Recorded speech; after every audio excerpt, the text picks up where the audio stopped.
Hi guys, in today's video, I'm going to show you how you can auto sync audio with video in Capcut in PC. So first step you need to do is to open Capcut and import video and audio. Here you can see I already import, add video here and audio here. And now I want to sync, so you simply need to select both, and in the bottom you can see an option sync video and audio. Select that, and it took some time to sync both, and once both are synced you can listen them and play together. So this is a process, and if you want you can merge clips as well by clicking on create compound clip like this.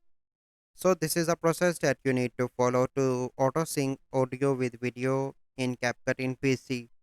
So I hope you find this video helpful. If you find this video helpful, must like this video, subscribe to our YouTube channel for future videos. We'll see you in the next video. Thank you. Have a good day.